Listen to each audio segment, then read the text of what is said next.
Hello friends, आज हूँ सावित्री ब्रता।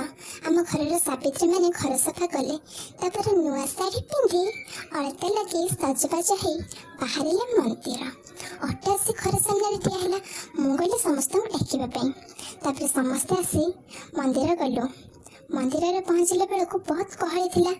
हेले गहली आमको कौन मिल, आमको तो पूजा करार अच्छी ना।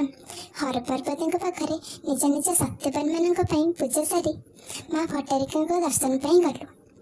माँ पाखे दीप जल माँ को दर्शन कर घर को फेरिलु। घर माँ सावित्री पूजा आयोजन है। माँ को सजागला।